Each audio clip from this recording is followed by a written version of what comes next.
Filipenses.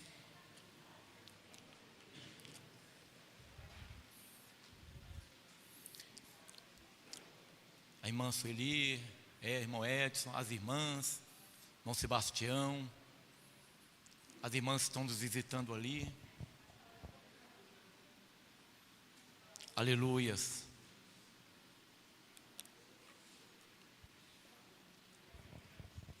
Amém. Obrigado, irmã Maria. Filipenses capítulo 2.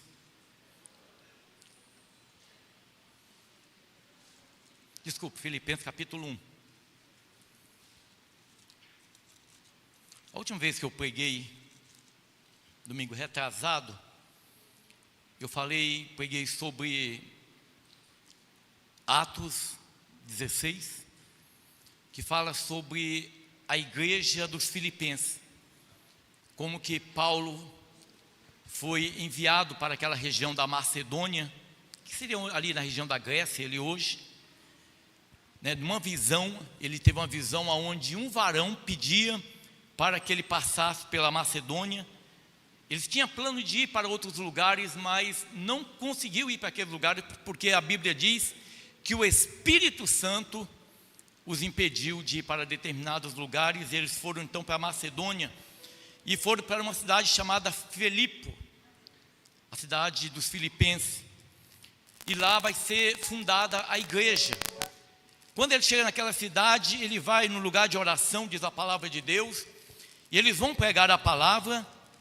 E naquele momento, naquele lugar de oração, uma mulher, ela convida Paulo a estar na casa dela. A Bíblia diz que ela constrange Paulo, Silas, Timóteo e esses irmãos a estarem na casa dela. A igreja vai começar exatamente neste momento ali. E posteriormente, eles indo à oração, eles vão repreender um demônio de uma menina que tinha um espírito de adivinhação. Aquela menina, ela adivinhava o futuro, para quem gosta de adivinhação, quem que gosta muitas vezes de ir em determinados lugares para ver o que vai acontecer.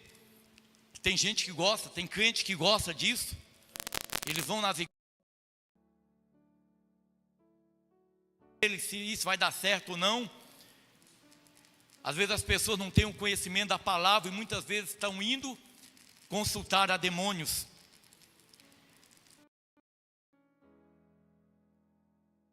Ficar liberta do espírito de adivinhação. Posteriormente, por causa disso, eles são presos.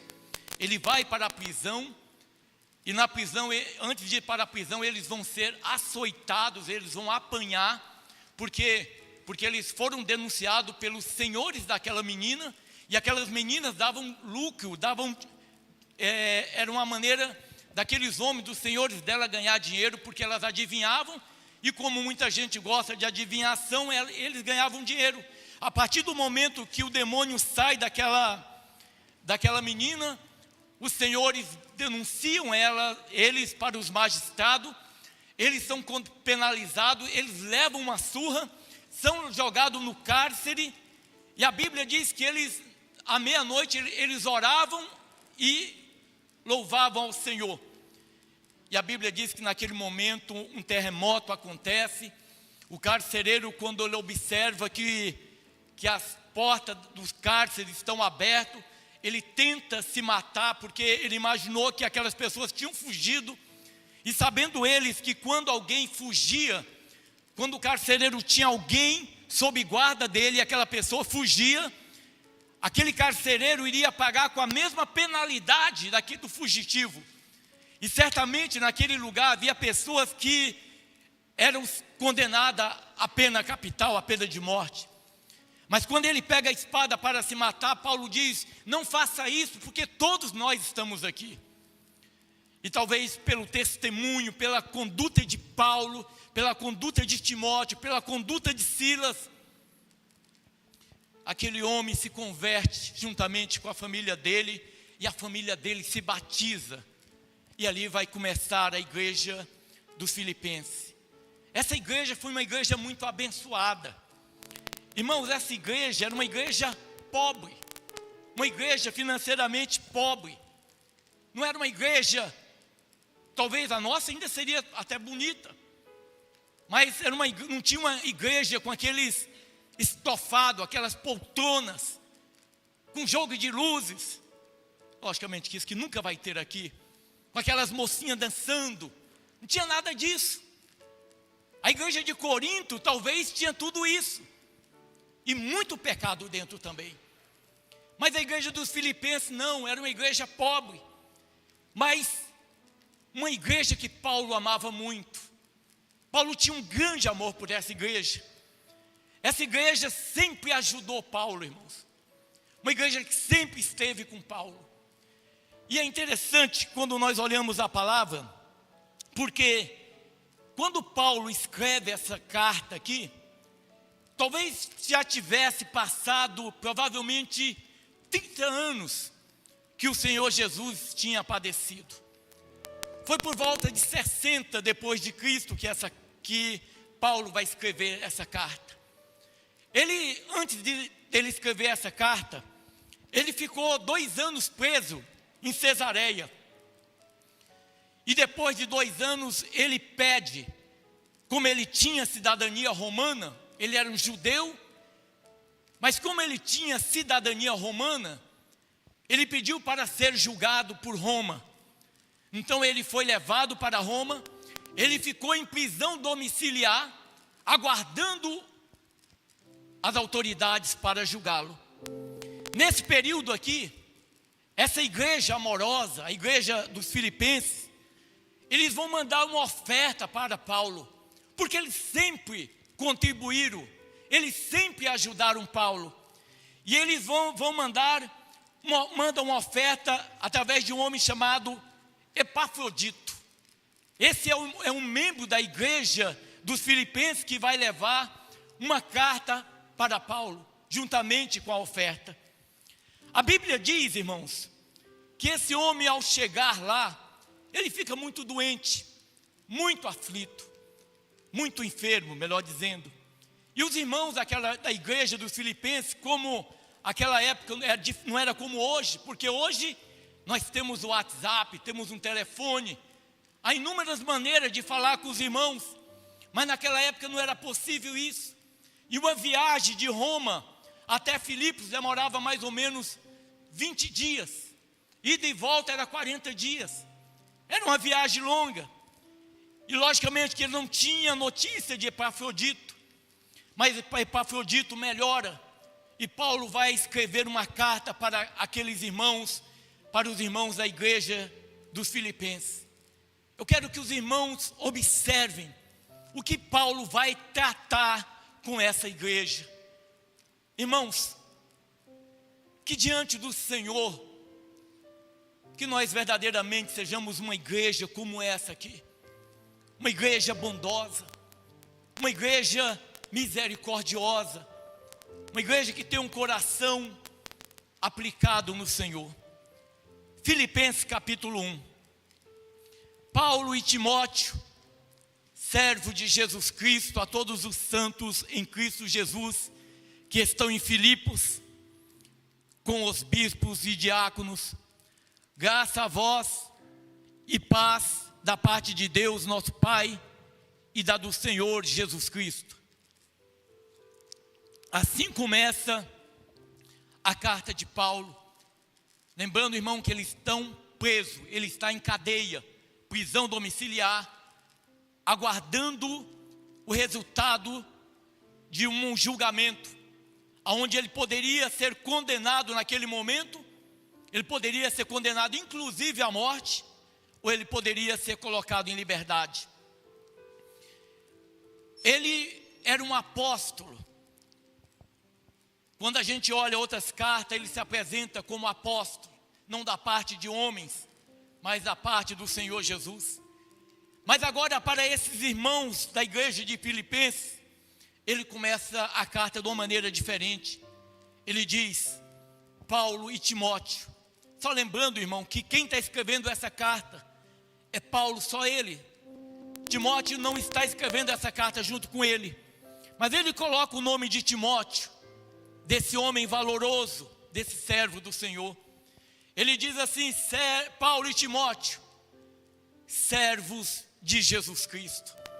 Ele poderia ter colocado apóstolo do Senhor Jesus, mas ele usa a palavra servo. A palavra servo significa literalmente escravo de Jesus Cristo, porque era assim que ele entendia a vida cristã. Ele foi resgatado pelo Senhor, ele foi tirado das trevas, e ele se via diante do Senhor como escravo. Não uma escravidão forçada, irmãos. Não um escravo que era obrigado a fazer determinadas coisas. Não um escravo aonde se ele não fizesse, ele apanhava, ele era açoitado, como aqueles que servem ao diabo. Aqueles que servem ao diabo, que são servos de Satanás, que vivem na prática do pecado, quando eles deixam de fazer alguma coisa, o diabo age com rigidez com aquelas vidas, não tem misericórdia deles, trata eles com dureza, muitas vezes causando doença, causando enfermidade. Não estou dizendo que toda doença, que toda enfermidade provém do diabo, não, porque o crente fica doente também, o crente passa por luta, mas eu estou me fazendo referência àqueles que servem ao diabo, que são escravos do diabo. O diabo não tem misericórdia deles, porque a palavra misericórdia não faz parte do vocabulário de Satanás e dos seus demônios.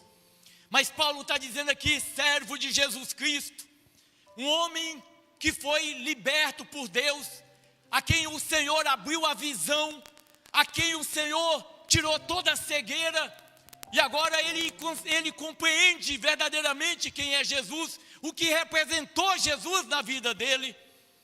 E ele diz assim, através desta palavra: a minha vida não tem sentido, a minha vida não importa.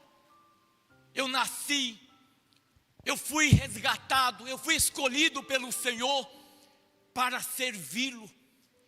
Eu não estou precisando de nada.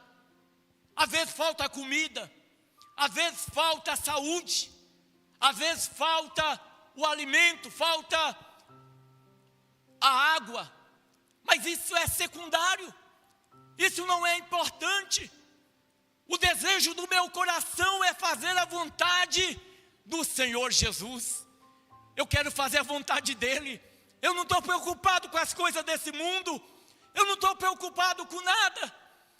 A minha vida é dEle, e desde que Ele esteja alegre, desde que Ele esteja feliz para comigo, é isso que importa. É isso que Ele está dizendo para essa igreja amada. Servo de Jesus Cristo, a todos os santos em Cristo Jesus que estão em Filipos. Irmão, veja só, as cartas de Paulo, via de regra, ela não era direcionada a pastores, a bispo, ela era direcionada à igreja. A igreja, irmãos, ela é um corpo, onde tem pastores, tem bispos, tem diáconos, tem dons que o Senhor distribui à igreja. Nenhum de nós aqui é mais importante do que o outro. Nenhum de nós aqui é mais importante, tem isso ou tem aquilo. Não, o Senhor não olha dessa maneira. Aqui todos nós somos servos. Nós temos um bom pastor, e o nosso bom pastor chama-se Jesus Cristo. Eu, você, nós somos ovelha do aprisco dele. É Ele quem cuida de nós, é Ele que nos liberta, é Ele que nos conduz, irmão. Muitas vezes quando nós saímos da direção dele, Ele nos pega, Ele nos chama, não. Ele usa o cajado dele e fala: não, Helder, não vai por aí, venha por aqui. Essa carta é dirigida aos santos, mas ele também, nesta carta em particular, ele fala também, ele lembra dos bispos e diáconos. Quem são os bispos? Bispos era um pastor que coordenava alguns trabalhos. Ou seja, o pastor, o bispo, o presbítero, é a mesma coisa. todos têm a mesma função. E eles lembram do diácono. O diácono são aqueles que são escolhidos por Deus, que exige-se as mesmas características, a qualificação moral para se tornar um diácono é a mesma do pastor. Um pastor, ele não é melhor do que um diácono. O diácono não é melhor do que o irmão da igreja. Ninguém é melhor, como eu disse, irmãos. Mas a carta é dirigida então a esses irmãos. Graça a vós e paz da parte de Deus, nosso Pai, e da do Senhor Jesus Cristo. E aí ele começa então agora a tratar de alguns assuntos da igreja. Dou graças ao meu Deus todas as vezes que me lembro de vós, fazendo sempre com alegria oração por vós em todas as minhas súplicas, pela vossa cooperação no Evangelho, desde o primeiro dia até agora. Irmãos, como é bom quando nós podemos orar por determinados irmãos. Como é bom muitas vezes quando eu posso olhar para a igreja do Senhor aqui reunida e ver cada um dos irmãos. Às vezes um irmão que falta o culto, eu sei, porque eu olho a posição que o irmão senta. Se a Elaine falta, o lugar dela ali fica vazio. Se Odinei falta, o lugar dele está vazio. As irmãs que têm vindo ali, que eu esqueço o nome, que sentam naquele lugar, quando elas faltam, a gente já está sentindo a falta delas. Irmão Ed senta ali, mas hoje está com a família, está todo mundo sentado. Cada um senta no lugar, né, irmão Neto? Cada um senta no lugar. E é como é bom quando nós podemos orar pelos irmãos. Às vezes eu começo a orar, e começo orando e eu vou lembrando da posição nas cadeiras de cada irmão, intercedendo a Deus. Senhor, guarda o irmão Giovanni, irmã Jane, senta na primeira cadeira. Guarda o João que senta ali. Guarda o irmão Hélio, o Ander. A gente lembra, irmãos, como é bom quando a gente lembra de irmãos que foram bênção, que são bênção em nossas vidas. Às vezes eu olho para Guiratinga e eu lembro de quantos irmãos hoje vivos, irmãos que têm história na igreja, como nossa irmã Aparecida, nosso irmão Sebastião. Como é bom ver esses irmãos firmes. Eu estou caminhando também, mas irmãos que têm mais história do que eu, a irmã Vilma também. Como é bom ver a irmã Maria, que tem já um tempo de caminhada, Laura. Como é bom ver cada um de vocês, irmão Edson, cada um. Como é bom essa caminhada, irmão, onde nós podemos orar um pelos outros. Esses irmãos foram bênção na vida de Paulo, e Paulo diz que dou graças ao meu Deus todas as vezes que lembro-me de vós. Lembro de vós, fazendo sempre com alegria oração por vós, com todas as minhas súplicas, pela vossa cooperação no Evangelho desde o primeiro dia até agora. Tendo por certo isso mesmo, no versículo 6, que aquele que em vós começou a boa obra, aperfeiçoará até o dia de Jesus Cristo. Isso é muito interessante na vida cristã. Eu estava dizendo uma vez, conversando com alguns irmãos, e eu falei uma coisa que me preocupava muito na minha caminhada. É porque eu via determinados irmãos que tinham começado a caminhada muito bem, andando com Jesus muito bem, buscando, orando. Mas durante a caminhada, quando chegou a idade avançada, muitos desses irmãos, eu via eles muito desanimados. Eles já não liam mais a Bíblia como antes. Eles já não oravam mais como antes. E muitas vezes eu me preocupava, falei, meu Deus, eu não posso deixar que eu venha viver nessa condição. Mas o Senhor Deus é tão bom, porque o Senhor tem nos levado verdadeiramente a nos tornar uma igreja de oração, uma igreja onde os crentes vêm para orar, uma igreja que ora todos os dias, orando, intercedendo, clamando a Deus.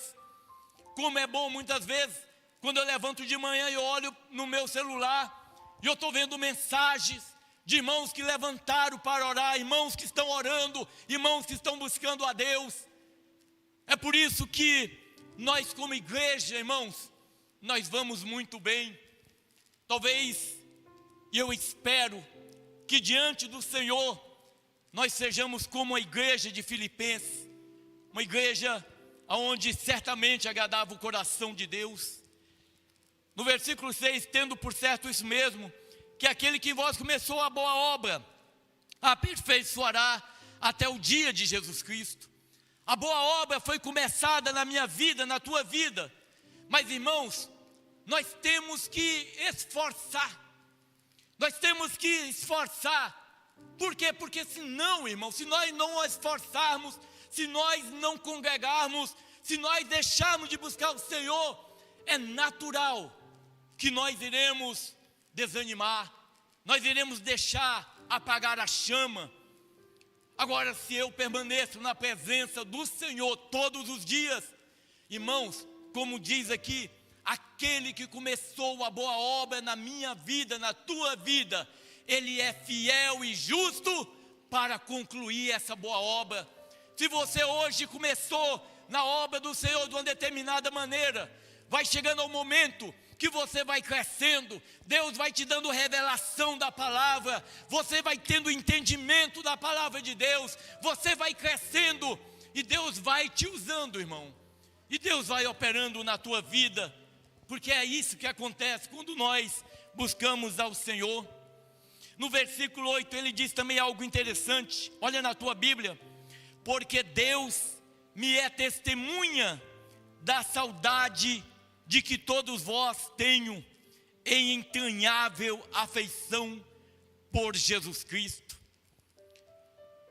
Ele fala, porque Deus me é testemunha. Deus conhece a nós por dentro. O Senhor conhece o irmão Giovanni por dentro. O Senhor conhece o João por dentro. O Senhor conhece a mente do João, de cada um de nós. Ele nos conhece, irmão. E Paulo, quando ele diz, Deus me é testemunha da saudade que tenho de vós, entranhável afeição por Cristo, é porque ele está falando algo muito verdadeiro, para que não houvesse dúvida dessa verdade que ele pronunciava. Paulo já não era um homem que mentia, logicamente. Talvez ele não precisasse usar a palavra testemunha, porque ele era um homem verdadeiro. E ele era verdadeiro, não era simplesmente porque ele era um homem de caráter. Porque tem ímpios, irmão. Tem homens ímpios que eles não mentem. Tem homens ímpios que são honestos, são direitos, marido de uma mulher, homens que têm uma família exemplar. Mas isso não é suficiente para a salvação. A salvação requer algo primordial, que é a fé em Jesus Cristo. Eu não minto, irmão. Não é porque eu sou um homem de caráter. Eu não minto porque eu creio em Jesus Cristo e eu quero agradá-lo. Eu sou marido de uma só mulher. Não é porque eu sou um homem de caráter, mas é porque eu tenho uma aliança com Jesus Cristo e Ele me sonda 24 horas por dia. Não é simplesmente o caráter, mas é a fé em Jesus Cristo que faz a diferença. E Paulo diz, porque Deus me é testemunha da saudade que de todos vós tenho em entranhável afeição por Jesus Cristo. E peço isso, que a vossa caridade, o vosso amor, aumente mais em ciência e em todo conhecimento. A palavra ciência significa conhecimento, mas a palavra ciência aqui na Bíblia, no Novo Testamento, ela está falando de conhecimento espiritual, de coisas espirituais. Eu conheci um ímpio que leu a Bíblia toda, várias vezes, mas ele não teve a revelação de Deus. Ele tinha o conhecimento, mas ele não tinha a ciência conforme diz a palavra de Deus, a ciência o conhecimento espiritual. Se eu pegar a Bíblia, se um ímpio pegar a Bíblia, ele vai ler a Bíblia como um livro qualquer, como qualquer livro de ciência, qualquer livro por aí. Mas quando nós lemos a Bíblia, nós abrimos a palavra do Senhor, nós ouvimos Deus falar conosco, porque aqui é a palavra de Deus, porque aqui é a verdade, a palavra que transforma. E ele diz no versículo 10: para que aproveis as coisas excelentes, para que sejais sinceros e sem escândalo algum, até o dia de Cristo, cheios de fruto de justiça, que são por Jesus Cristo, para a glória e louvor de Deus. A palavra sincero, ela significa também, irmãos, algo não misturado. A palavra sincero está falando de pureza. E ele diz: para que aproveis as coisas excelentes, para que sejais puro, sem escândalo algum, até o dia de Cristo, de Jesus Cristo. O que a palavra de Deus está falando é sobre uma vida reta, irmão, uma vida transformada. Irmão, todos nós aqui travamos batalhas, temos lutas. O diabo trabalha 24 horas para tentar nos derrubar, para tentar nos tirar do caminho do Senhor, levando-nos a pecar. Mas, irmãos, se os frutos de justiça que provém de Jesus Cristo se manifestam nas nossas vidas, tudo é diferente. Nós nos tornamos diferentes. Por quê? Porque o Espírito Santo de Deus, ele habita em nós, irmãos. Só lembrando, voltando a lembrar a igreja, que essa carta foi escrita quando Paulo estava em prisão, ele estava na cadeia, ele não estava em um palácio, ele não estava numa vida tranquila, ele estava preso. E aí ele diz no versículo 12: quero, irmãos, que saibais que as coisas que me aconteceram contribuíram para o maior proveito do Evangelho. Irmão, você imagina isso aqui? Ele foi preso, ele passou 2 anos em Cesareia preso, foi levado para Roma, ele passou mais 2 anos em cadeia, e ele está dizendo: irmãos, eu quero que vocês saibam que as coisas que aconteceram comigo, a prisão, contribuíram para o maior proveito do Evangelho. Ora, irmãos, muitas vezes nós nos revoltamos com Deus por coisas pequenas. Muitas vezes uma palavra faz a gente abandonar a caminhada. Muitas vezes quando algo não dá certo, nós falamos: vou desistir. Será que vale a pena servir a Deus? Os crentes do século 21 são dessa maneira. Eles não têm doutrina na vida deles. Eles vão muitas vezes em um templo onde tem um espetáculo, teatro, tem dança. Muitas vezes tem isso, tem aquilo. Os jovens são bombardeados com o mundo gospel, onde não tem palavra, não tem doutrina. É por isso que nós estamos assistindo filho de crente se perder aos montes. Nasceram na igreja, mas se perderam. Muitos estão na igreja, e aí é só olhar muitas vezes a conduta, e a gente sabe que vai se perder. Por quê? Porque não tem doutrina, irmão, não tem palavra. A Bíblia diz que o temor a Deus é princípio de sabedoria. Temor a Deus é princípio de sabedoria. Temor a Deus só se adquire conhecendo o Deus da Bíblia, através da palavra do Senhor.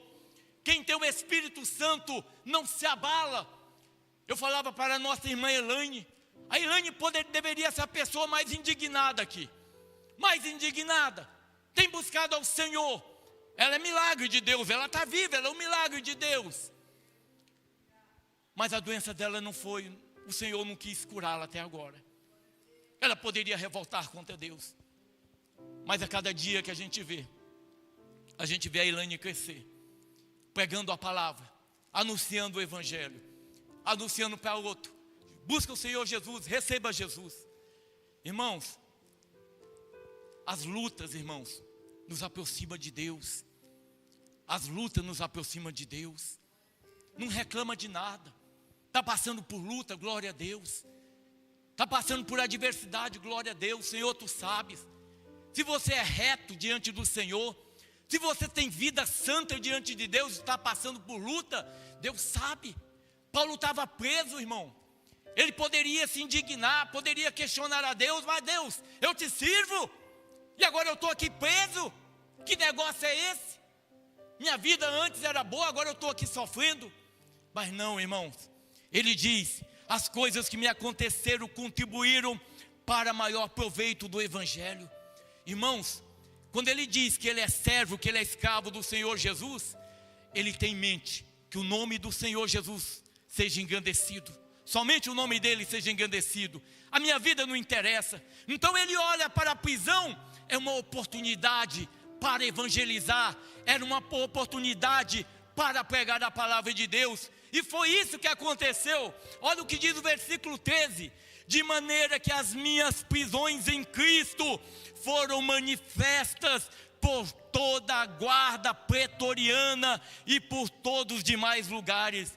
Essa guarda pretoriana era a guarda particular do imperador, ela era a guarda particular de César. Ele estava numa prisão domiciliar e esses guardas estavam cuidando dele, cuidavam dele ali. Agora, um servo de Deus, irmão, muitas vezes talvez diferente de mim, de você, que muitas vezes não tem evangelizado, não tem falado de Jesus para as pessoas, porque nós estamos muito preocupados com muitas coisas, temos que ganhar dinheiro, temos muita coisa para fazer. Mas Paulo na cadeia, ele estava pregando o evangelho, ele estava anunciando o evangelho. Por isso que ele diz: de maneira que as minhas prisões em Cristo foram manifestas por toda a guarda pretoriana. Aqueles homens ouviram falar de Jesus através dos lábios de Paulo. Eles ouviram falar da vida, do que Paulo tinha feito, do que Paulo sofreu, e eles anunciavam a Jesus. E ele diz no versículo 14: e muitos dos irmãos no Senhor, tomando ânimo com as minhas prisões, ousam falar a palavra mais confiadamente, sem temor. É naquela situação. Por isso que quando o diabo ele investiu contra a igreja no século I, no século II, século III, onde os crentes eram jogados na cova, junto daqueles palácios, daqueles arenas ali, para serem devorados, porque ser crente naquela época, ser um cristão naquela época, poderia perder a vida, diferente de hoje, que todos têm a liberdade. Mas naquele tempo, aqueles irmãos eram levados juntamente com as suas famílias para o Coliseu, onde multidão de pessoas se reuniam para ver homens, mulheres e crianças serem devoradas por leões. O diabo achou que poderia ceifar, matar a igreja, mas eles matavam um, surgia 10, matavam 10, surgia 100, matavam 100, surgia 1000. A igreja avançava, irmão. A igreja perseguida avança. Quando a igreja está com a vida muito boa, como nós, a igreja do século 21, muito tranquila, a igreja se corrompe, como nós estamos vendo aqui hoje. Uma igreja totalmente corrompida, longe do plano de Deus. Mas aqui ele está falando: e muitos dos irmãos no Senhor, tomando ânimo com as minhas prisões, ousam falar a palavra mais confiadamente, sem temor. Verdade é que também alguns pregam a Cristo por inveja e porfia, mas outros de boa mente. Uns por amor, sabendo que foi posto para a defesa do Evangelho, mas outros, na verdade, anunciam a Cristo por contenção, não puramente, julgando acrescentar aflição nas minhas prisões. O que ele está dizendo aqui é que alguns irmãos, muitas vezes, invejoso, estou sendo tomado pela inveja de Paulo, pelo ministério de Paulo. Aqueles homens também saíam pregando o Evangelho. Mas aqui tem uma coisa interessante para a nossa reflexão. Esses homens, por inveja, eles saíam pregando, mas eles pregavam quem? Eles pregavam Jesus. Talvez naquele momento de competição, eu vou ser melhor do que Paulo, mas eu vou pregar. E saía pregando Jesus. Aí Paulo diz: mas que importa? Contando que Cristo seja anunciado de toda maneira, ou com fingimento, ou em verdade. Nisso me regozijo e me regozijarei sempre. Só tem um detalhe, irmão. Uma coisa é o indivíduo sair pregando a palavra. É por inveja, mas ele está pregando a Bíblia. Ele está pregando a palavra. Amém. Glória a Deus, porque ele está pregando. Agora, diferente do que nós estamos vendo hoje aí. Hoje nós vemos os cães. A Bíblia usa esse termo. O Paulo escreve referindo aos falsos profetas como cães. Os cães pregando sobre dinheiro. Os cães pregando o evangelho falso. Os cães pregando o gnosticismo. Os cães enchendo a igreja de filosofia. Homens que não temem a Deus. E uma igreja sendo alimentada de filosofia, do gnosticismo. Isso mata a igreja, irmão. Por isso que não há temor nos corações. Por isso que as pessoas estão perdidas. Por isso que as pessoas dentro da igreja, os jovens dentro da igreja, eles têm uma vida natural como se não houvesse amanhã. Vive no pecado. Dentro da igreja, muitas vezes, o pecado é tão grande como no mundo. Por quê, irmãos? Porque pregaram algo que não é a palavra de Deus. Deixaram Jesus. Fala mais de psicologia do que da palavra de Deus. E aí está matando a igreja do Senhor. Então quando Paulo diz, mas que importa? O que importa é que a palavra do Senhor, aonde a pessoa principal é Jesus Cristo, nosso Deus, seja pregado, irmão. Jesus está sendo pregado. Jesus é Senhor da tua vida. Você está aqui porque você quer o Senhor Jesus? É Ele que motiva, é Ele que norteia a tua vida. Você tem uma vida de oração, porque quem ama Jesus, ora. Quem ama Jesus, lê a Bíblia. Você tem isso, irmão? Se você tem isso, glória a Deus. Glória a Deus por isso. No versículo 19, ele diz assim: porque sei que disto me resultará salvação, pela vossa oração e pelo socorro. Intensa expectação e esperança de que em nada serei confundido. Antes, com toda confiança, Cristo será, tanto agora como sempre, engrandecido no meu corpo, seja pela vida, seja pela morte. Ele vai enfatizar, irmãos, primeiro, pela oração e pelo socorro do Espírito de Jesus Cristo. A oração ajuda. Pais, ore pelos teus filhos. Marido, ore pela tua esposa. Esposa, ore pelos teus cônjuges. Nós temos que orar. Paulo ele está dizendo, porque eu sei disso, me resultará salvação pela vossa oração. Porque a oração, ele precisava de oração naquele momento. Ele estava em prisão e ele precisa da oração da igreja, que a igreja esteja orando, intercedendo a Deus. Porque ele fala aqui, segundo a minha intensa expectativa e esperança, de que em nada serei confundido. Irmão, nós crentes em Jesus Cristo, nós temos uma esperança. O mundo não tem esperança. Se eu converso com as pessoas do mundo, eles não têm esperança. Eles estão angustiados, depressivos. As pessoas, a gente abre, vai ver um jornal, é só notícia ruim, é só morte, vidas jovens ceifando as próprias vidas. É tanta angústia, irmão. É um mundo sem esperança. Pessoas que enveredam por determinado caminho. Por quê? Porque não tem paz. Eles querem dinheiro, eles conseguem muito dinheiro e continuam não tendo paz. Eles querem uma vida de pecado, uma vida de sexo, e eles se mergulham nesse mundo e eles continuam sem paz. E aí eles vão para o psiquiatra, tomam remédio, ou se não vão para o mundo das drogas, se tornam dependentes químicos, e isso também não traz paz. Essa é a vida do homem sem Deus, o homem angustiado, o homem aflito. Mas nós, irmãos, que fomos chamados por Jesus, não pelo nosso merecimento, porque não tinha nada em nós que pudesse chamar a atenção do Senhor, somente a bondade dele, irmão. Ele nos escolheu pela graça, não havia nada, não tinha nada em mim nem em você que pudesse chamar a atenção do Senhor Jesus, mas Ele escolheu te amar. Você não está aqui por acaso não, irmão. Você está aqui porque Deus te chamou, porque Deus te trouxe aqui para ouvir a palavra dEle. Agora nós temos uma esperança. Você acha que quando o teu coração cessar os batimentos, quando a tua respiração cessar, irmãos, quem tem esperança sabe que é um momento somente, porque no dia que eu morrer, eu vou encontrar ao Senhor Jesus. E Paulo fala muito bem disso.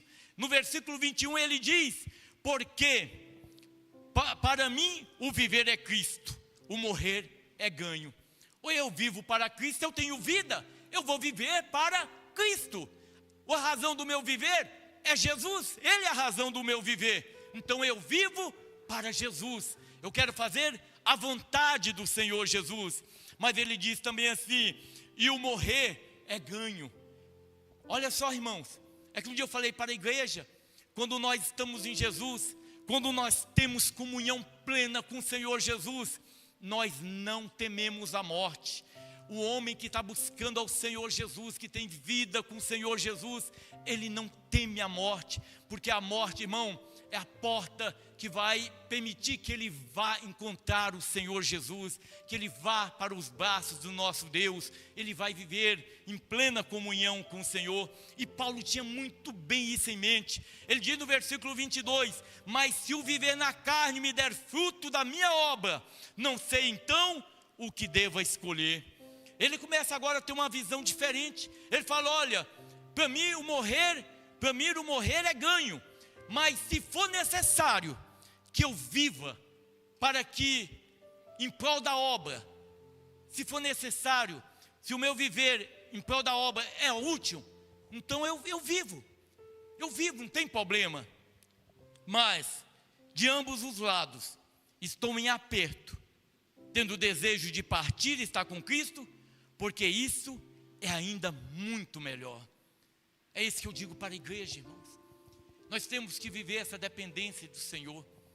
As pessoas dizem assim: eu vou viver a minha vida, de qualquer maneira. Irmão, é engano, irmão.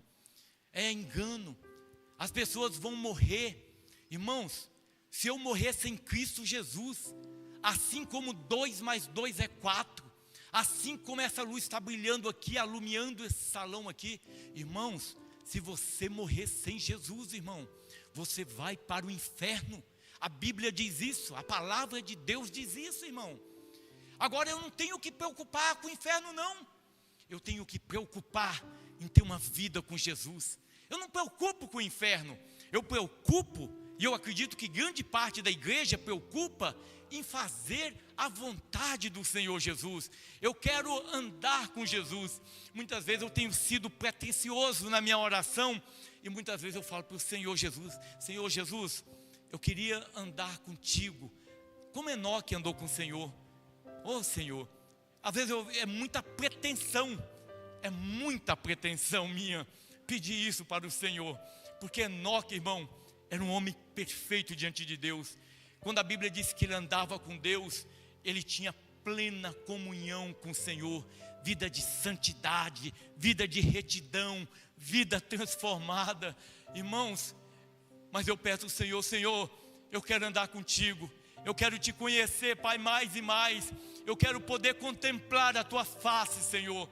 Moisés subiu no Monte Horebe e ele não contemplou a face do Senhor, ele não teve o privilégio de contemplar a face do Senhor, mas ele viu o Senhor passar de costas.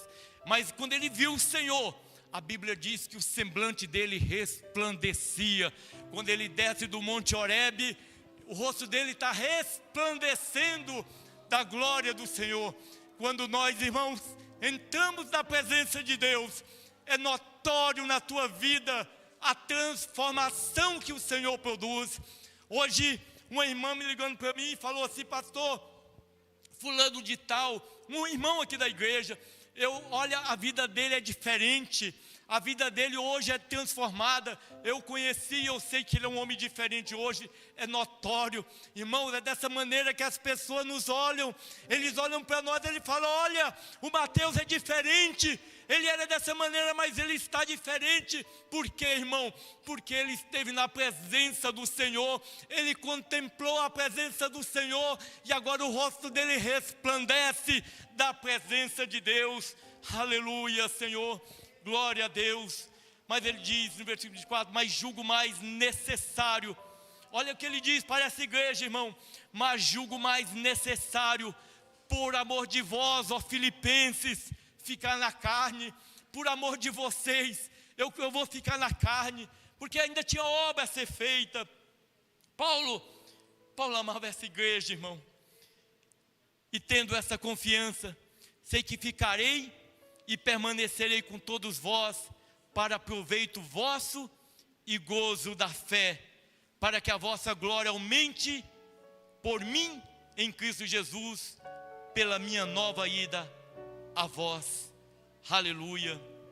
No versículo 27, ele diz assim: somente deveis portar-vos dignamente, conforme o Evangelho de Cristo.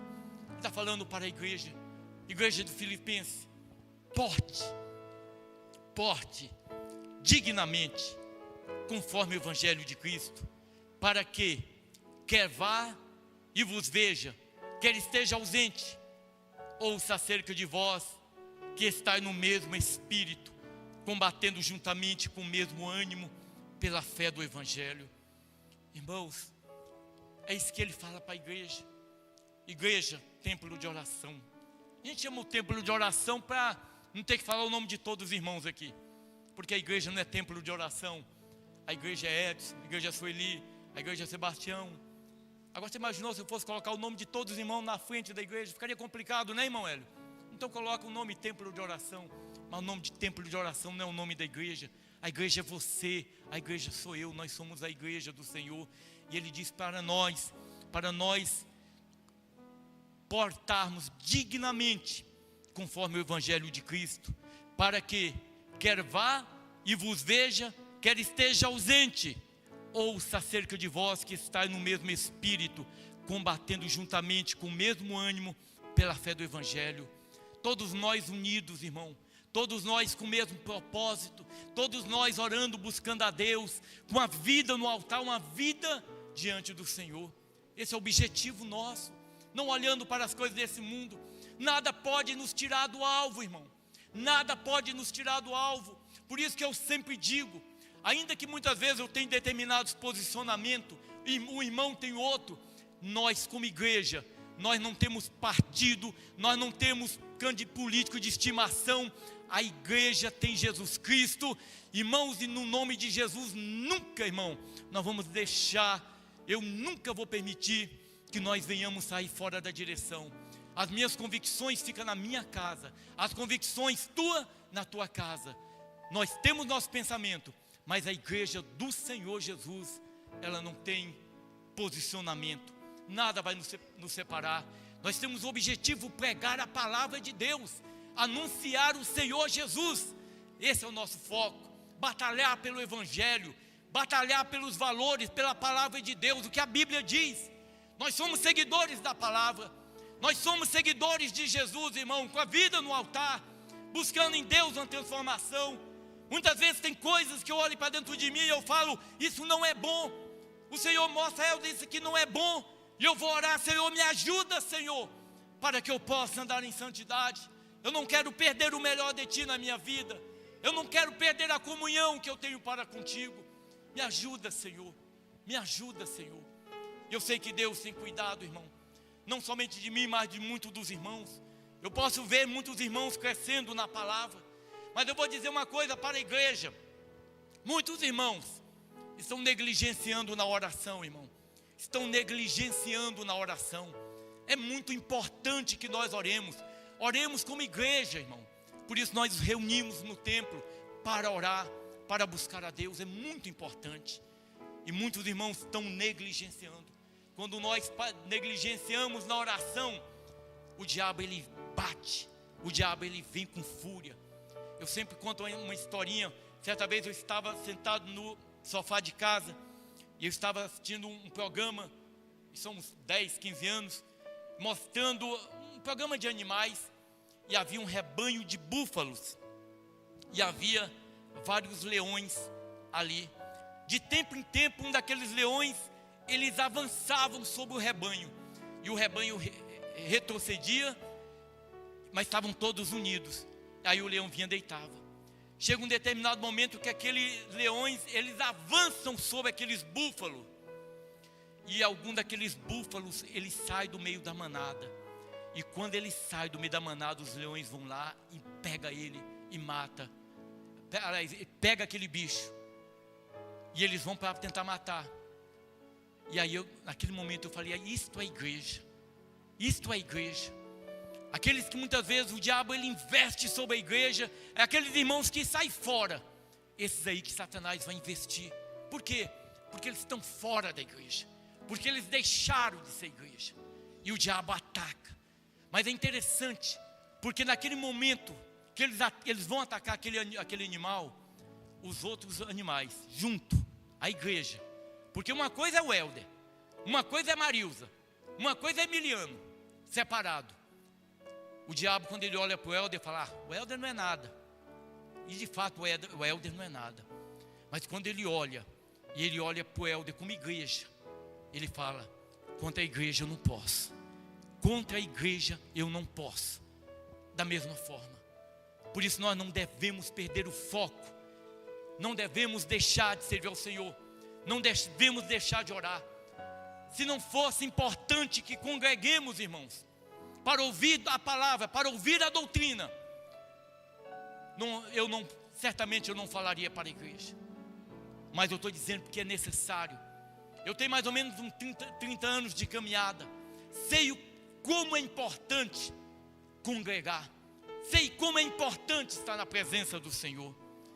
Para concluir no versículo 28, ele diz assim: e em nada vos espanteis do que resistem, o que para eles na verdade é indício de perdição, mas para vós a salvação e isto de Deus. Porque a vós vos foi concedido em relação a Cristo, não somente crer nele, como também padecer por ele, tendo o mesmo combate que já em mim tendes visto, e agora ouvi estar em mim. Eu quero enfatizar para o irmão um versículo que diz nessa parte, que diz assim, no 29, porque a vós vos foi concedido, olha só, irmão, em relação a Cristo, não somente crer nele, não somente crer, somente crer em Jesus, irmão, somente tem fé os eleitos de Deus. Não adianta o homem plantar a bananeira e falar, eu vou crer. Não tem jeito. Se Jesus não chamar, se Jesus não entrar na tua vida, se o Espírito Santo de Deus, ele não entrar na tua vida, você nunca vai crer em Jesus. Não depende de você, não depende de mim, depende do Senhor Jesus. É Ele quem opera, é Ele quem convence. Olha um texto interessante a respeito dessa igreja. Paulo ele vai citar essa igreja aqui, uma igreja bondosa, uma igreja abençoada, a igreja dos Filipenses. Olha em 2 Coríntios, capítulo 8.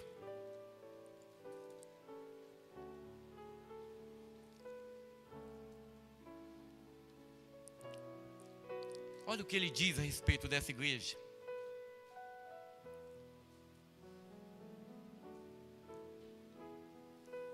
Uma igreja pobre, igreja talvez um banquinho de madeira, simplesinho, não tinha um microfone como esse, não tinha uma caixa de som, retorno.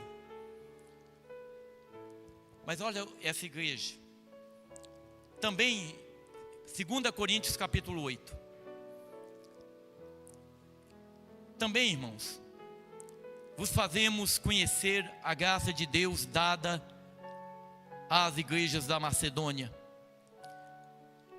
A igreja dos Filipenses era a primeira cidade da Macedônia. Como em muitas provas de tribulação, houve abundância do seu gozo, e como na sua profunda pobreza, superabundou em riqueza da sua generosidade. Porque, segundo o seu poder, o que eu mesmo testifico, e ainda acima do seu poder, deram voluntariamente, pedindo-nos com muito rogos a graça e a comunicação deste serviço que se fazia para com todo santo. Ele está dizendo aqui, e ele está citando a igreja da Macedônia, a igreja dos Filipenses também, que fazia parte da Macedônia, que era uma igreja pobre. Quando ele pede recursos para ajudar a igreja da Judéia, que era uma igreja mais pobre ainda, essa igreja, ela abençoou a igreja da Judéia. Uma igreja bondosa, irmãos bondosos, irmãos misericordiosos, irmãos. E isso mexeu com o coração do servo do Senhor. Olha, ele também escrevendo aos Coríntios, porque ele também esteve em Coríntios ajudando a igreja. E a igreja de Corinto era uma igreja rica, irmão. Uma igreja rica. Poltronas de veludo, espuma, 10 ares condicionado, jogo de luz, as mocinhas dançando, teatro, tinha de tudo. Talvez em alguma igreja de Corinto estava pintado de preto. E durante o culto apagava a luz para os crentes não ler a Bíblia. Para ninguém ler a Bíblia. Porque como você vai ler a Bíblia num lugar escuro, tudo de preto, ninguém está lendo a Bíblia. Aqui dá para ler a Bíblia. Igreja rica, igreja avarenta. Olha o que ele diz. 2 Coríntios 11, a partir do 7.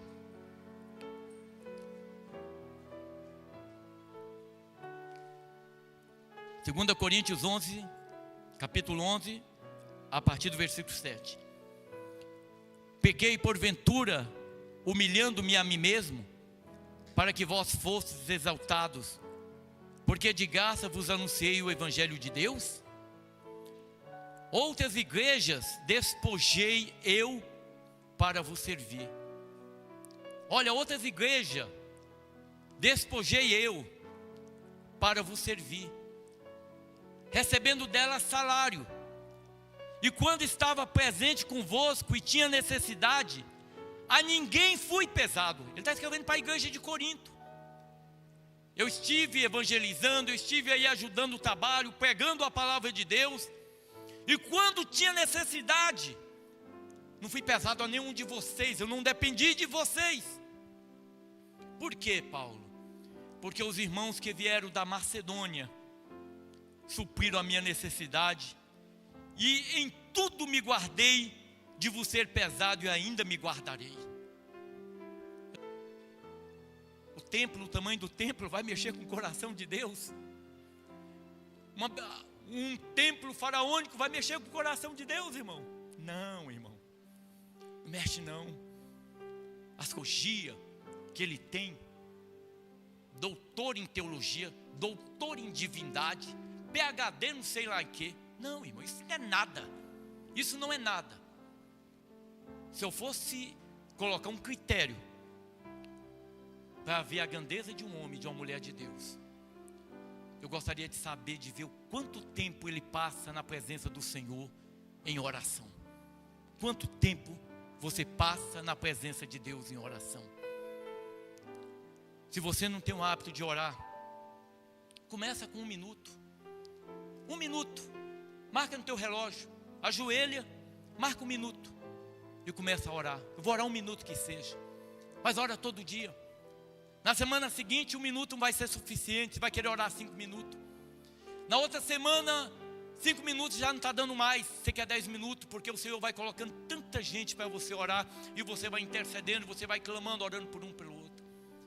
E à medida que você ora, a tua vida é transformada.